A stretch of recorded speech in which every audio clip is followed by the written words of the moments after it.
tell you, we moved into this faster water. There are fish stacked in here. And like you said, right at the boat. You see him come up? Yeah, that's a good I mean, one. I stopped it. Oh, yeah.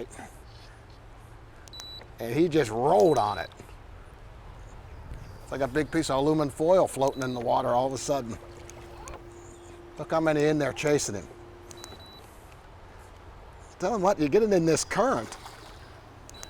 They don't want to come in, do they? There must be 30 more fish with him. Look at him chasing him.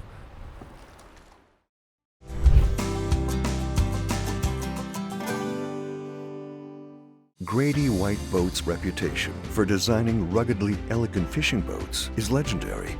Our attention to quality, detail, and customer service is unmatched. From our Fisherman 180 and Coastal Explorers series to the unrivaled Canyon 456, you'll find no boat that rides better and offers more fishing amenities. Go ahead, experience fishing at its best. Get the Grady. Hello and welcome to the Carolina Outdoor Journal. Well, today's program is going to take us up to the mountains of North Carolina. That's right, John. We're going to fish a new area that we haven't fished before, and with a new guide, Michael Yelton.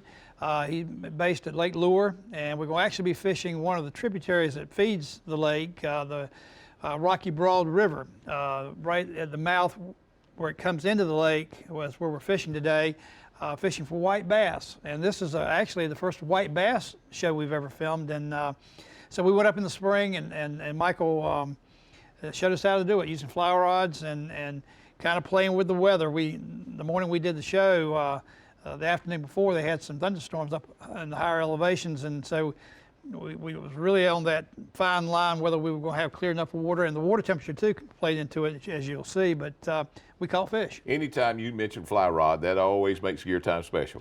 Yeah, they'll go back and talk about what they used and the flies that they used that day, using little clousers that Michael ties, and he'll go into that. And we got a recipe today with scallops and pasta salad. Yeah, again, a real tasty recipe from Donna, a little different presentation of scallops, and anybody that likes scallops, pay attention. All right, let's head out to the mountains of North Carolina today on the Carolina Outdoor Journal. Well, good morning, Michael. I got to tell you, I haven't been this excited about a fishing trip for a long time. White bass on a spring morning, Lake Lure. It doesn't get any better than this. I haven't fished for these fish in 15 years since I was in Texas. So tell me what we're looking forward to today. We're going to be headed right up here. We got Chimney Rock right here in the background. We're going to be heading up into Rocky Broad River. We're going to be catching the white bass as they move up to the river to spawn. And we're going to be using 7-weight fly rods, stripping streamers, and just kind of banging the banks as we go up there and try to find them. So a variety of different flies, and the fish have been up in here, and you've been catching these fish for what, the last week or so? Yep. And they're making their annual spawning run up the river. Yep, this is the main tributary that dumps into Lake Lure, and so that's what we're doing today. Well, let's get on it. You know, we're both avid fly casters and instructors, and this is our passion, so what better fish than white bass? Let's do it. Let's do it. All right, man. Oh, that was a good hit. We have gotten up to pretty shallow. The water's a little dingy, but I think that white... Oh, that's bluegill. Big bluegill. Well, if you're going to catch bluegill, that's not a bad bluegill to catch right there. It's a pretty monster bluegill. Yeah, they're fun on the fly rod. Everything's fun on the fly rod. He is fat. Let's get a whitey. He hit it like a white bass should have. I'd keep doing that same thing. Well, that's a pretty good bluegill. It really was. Oh yeah, monster. I wasn't expecting that. He hit it on the fall. So like you said, I slowed it down a little. That seemed to do the trick. Yeah, I think that's it's just the clarity, you know. And we know they're here because we've seen how many floating around and rooting around and still there. Keep them tight, keep them tight. Right up in that shadow line. Like you said, you let it fall, then get that strip going. That's a better one. There you go. Nothing pulls like a Fish with stripes. Big slabber. Big slaver is right. Getting a little bigger. Now that's a nice white bass. Yeah. Texas size, as I like to say. A little football. It is. You let it drop right off of that thing, or that drop off there, and he whacked it. He's got some love marks on him as well. Yeah. Where he's rubbing that sandy bottom. Go get big, buddy. Good job, Paul. Getting bigger. Thank you, man. You putting us on him.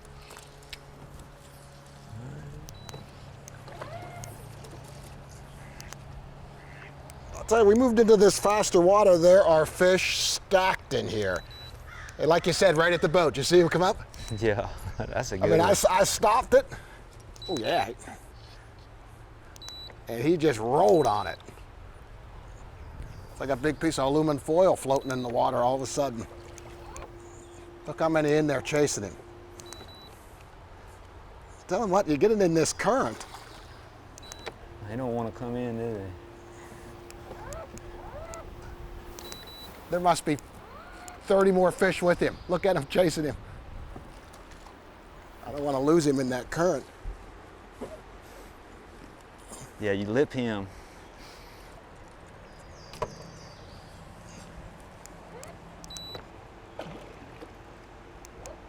And there, that is one serious That's what white we bass. can't. That's a slab. That what we is call the a slab slabber. of the day. The fact that I just saw 30 more in there like that. Well done. Fantastic. Whew. This is a mixture of big brown trout up in the current, streamer fishing for them. Like we were talking about, you run a lot of trips out on the main lake in the summertime with poppers and whatnot for bass, but this fishery up in the river system is pretty short-lived. Yep. You get a spring run. They come up, they'll spawn, and so you can catch them coming in and coming out. And it really depends on the clarity, you know, and the water conditions. Like last year, I had a couple good days, and then boom, it rained, and rained 2 days straight, blew it out. This river turned chocolate milk, and that was it. And that was all she wrote for that time, you know. And so it just kind of depends on what the conditions give you. So it's not that the fish aren't here, it's just a matter they can't see the Yeah, fly. And yeah. for fly fishing, obviously, things need to be optimized, but Yeah, they've got to be able to see that fly to eat it. You can already see it's clearing up, you know, up in here. This is how it usually is down there, but it just... it won't take long. Like I said, a lot of these There head- he is, strip, I know, strip, I saw. strip, strip. You know, the Just kinda last one bump I it, bump stopped it. and he Yeah, freaking. yeah, and just let it, they'll eat it on that, and a real light take, man, just to about suck it in, you know. Kind of like, you know, you get them on, you let that sink a little bit with that line and get it on the swing, and they hit it at the, kind of a Oh, classic. look at them running with them. Look at them running.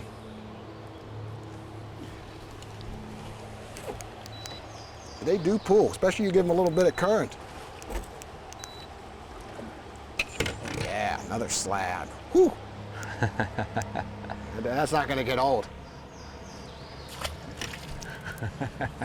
Well done, Paul. Thank you. You need to get you up here and get one.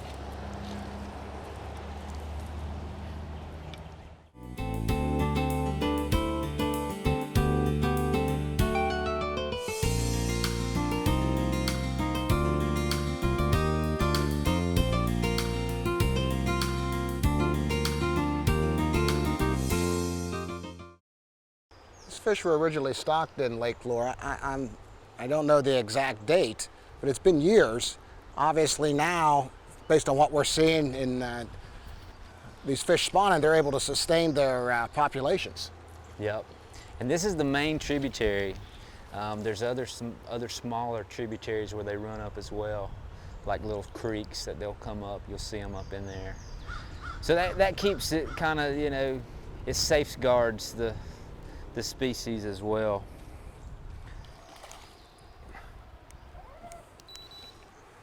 Again, on the swing.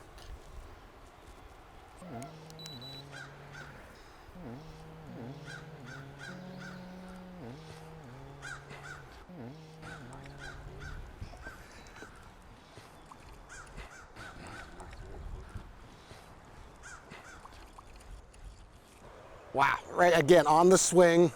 Little marabou clouser, white bass, just killing it in there, one after another, man. That is unreal. Whew, and no one else here. Good job, Paul. Paul, when you bring that fly in, I'm going to change flies real quick. I'm going to show them a different color. Well, there's a little bit of murkiness. That white was doing the trick. What do you got? Yeah, we're going to go with just try a little chartreuse. And see if they can see that green a little better.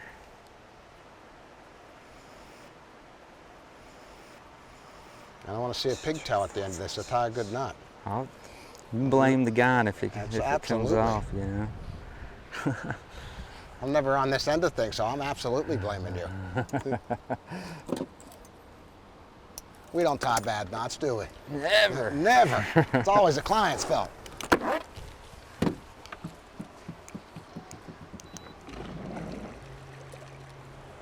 Man. A little bit of current and a little bit of fish make for a good fly rod day. Good fish. Yeah. It's funny how you got to really vary that retrieve. I mean, there's so many different ways to catch them. You know what I mean? Yeah. It's the dead drip, the burn it, the Yeah. Being upstream. proactive, you know.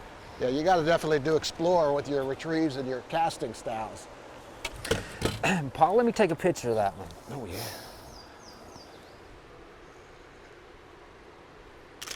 There you go. A couple good shots. You know, if you notice, Michael, in their mouth, they striped bass and hybrids have two soft, toothy patches, where the white bass only has one. I remember somebody telling me that the way to identify them when you're fishing for all three, because they can look very similar. Oh yeah. But that one tooth versus two is the key. All right. Good fish. I actually tied some flies that just like with a hot, you know, chartreuse bead and a hot collar, you know, just white woolly buggers basically. Tied some like that and we're catching them on that too.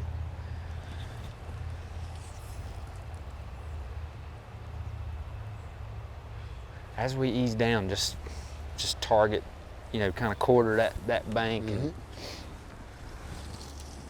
there you go. Put it on the swing. Yeah. That seems to be the ticket right there, that hole there. Paul, check out all those monarch butterflies over there.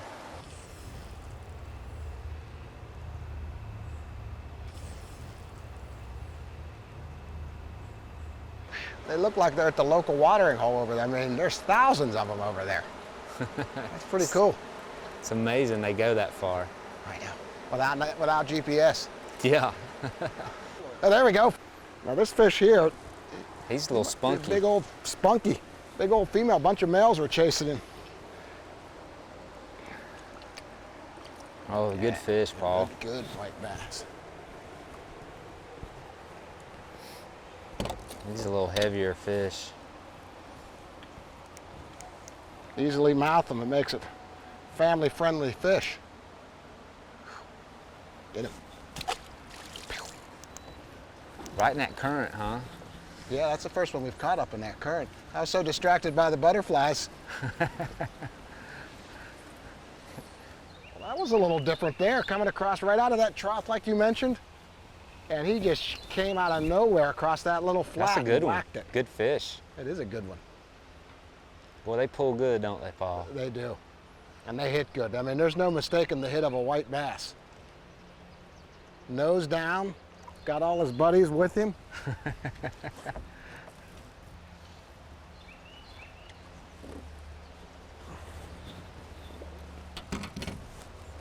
Oh, that's well done. That's another nice one. Oh, don't hook me. There we go. Little football. Yeah. Beautiful fish. Good stuff. Really good stuff. Good job. Yeah, man. Hit that rock now, yeah. You just keep pointing out where to go. I'll do it. That one was on the flat. Well, I knew, you know, we were going by them this morning, but Like you it's said, just the a water little is dingy, cool, you know. water has significantly cleared up. See, now it's 62 degrees. water temp. That was the technique that you had said to me when we started today about letting them chase it down, stop it, start it right at the boat. He's a good one too. That water got clear. You could see these things so much Yeah, you can see 'em easier coming than you from a could mile this morning. away. Here you go. It's way down there. There we go. Need to take a picture of this one. What do you think? Yeah, let's take a Yeah, picture. let me get my phone out. Joe, tell me about the conditions that day. Well, and conditions played into it. We started the morning with the water clarity a little off, and the water temperature a little cooler than Michael likes to fish with these white bass. And as the morning progressed, we saw clarity improve and the temperature came up, and the fishing actually improved, and we ended up catching some fish and having a relatively good morning. Fishing out of a flats boat, and people notice that it is kind of out of place in those conditions, but Michael fishes that a lot. He knows how to navigate it, and he put us right in there where the fish were. All right, let's go to school. Let's go to gear time.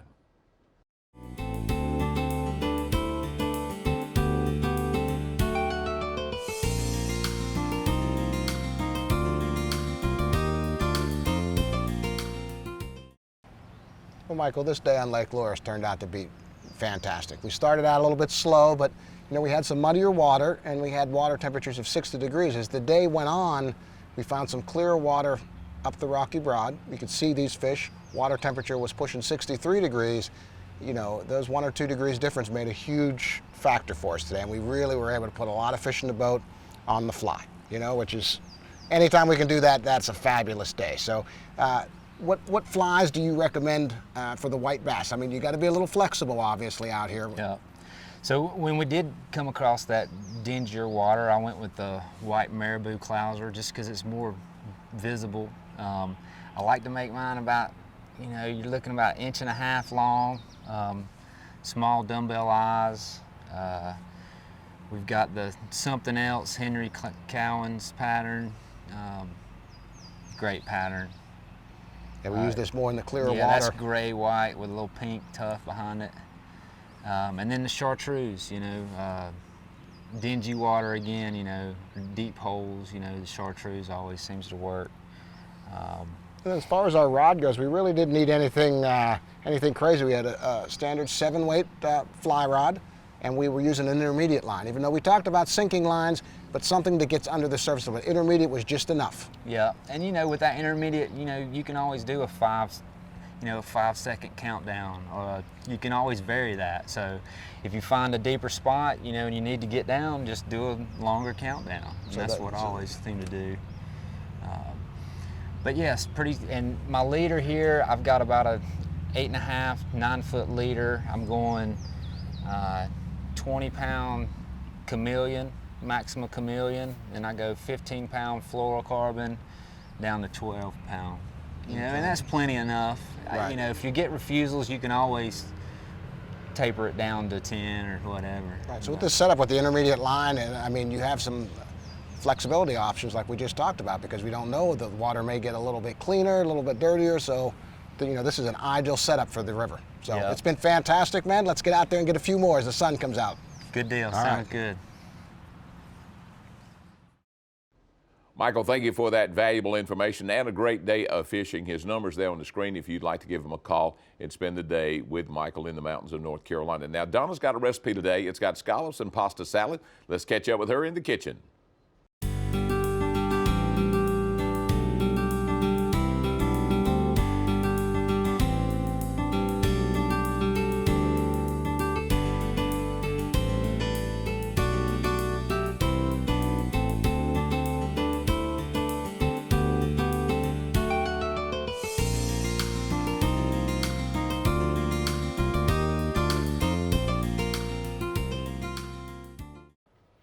Today in the kitchen we're making a scallop pasta salad, and this is a wonderful dish. It goes together quick and easy like most of my recipes, but it's a little twist on a basic pasta salad. So we're going to go ahead, and we have our pasta that's already cooked al dente and is still warm in a bowl. Then we're gonna make our topping, or our dressing that we're gonna use. We're gonna use some lime juice or lemon juice, whichever you might have. We're gonna add some olive oil, some garlic, and some Dijon mustard. And if you'd like, I have some like coarse Cajun like Dijon mustard that my son likes, so it adds a little bit more heat to it, and that's always fun. So you can kind of use what you have.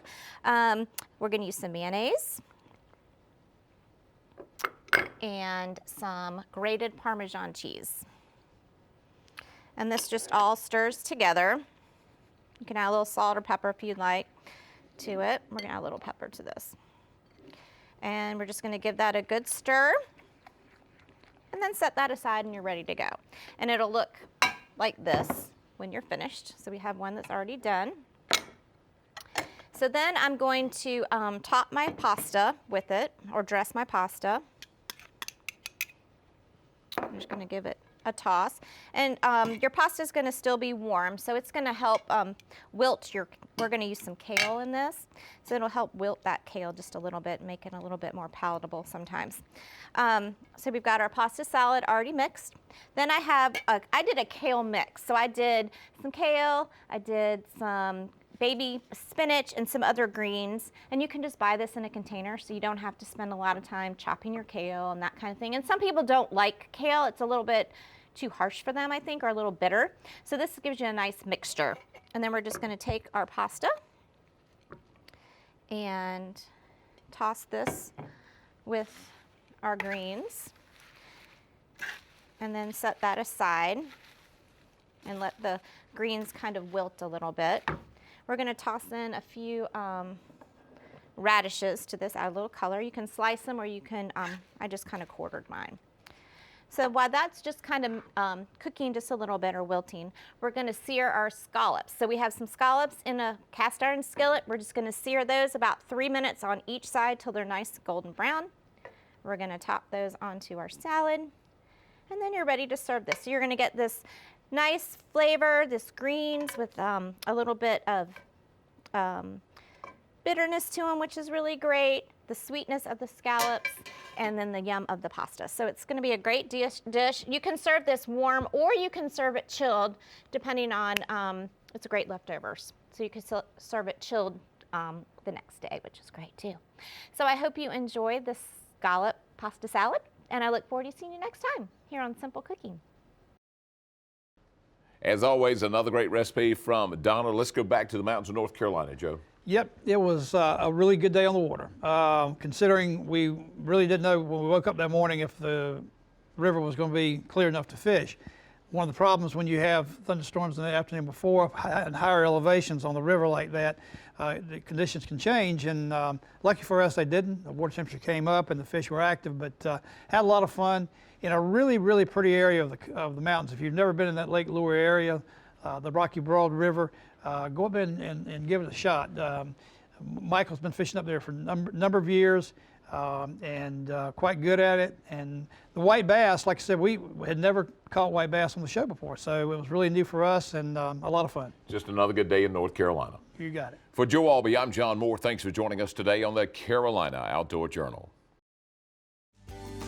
Make sure to visit our website for more information.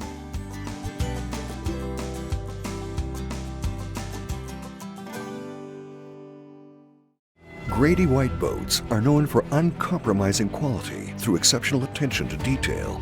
On every model, from 18 to 45 feet, we incorporate exclusive features and quality components that you won't find on any other boat brands. Our exclusive CV2 hull design is ranked highest in every third-party survey done in the marine industry. So every day on the water will be a great day, no matter the conditions. Ask any Grady White owner and they'll tell you, get the Grady.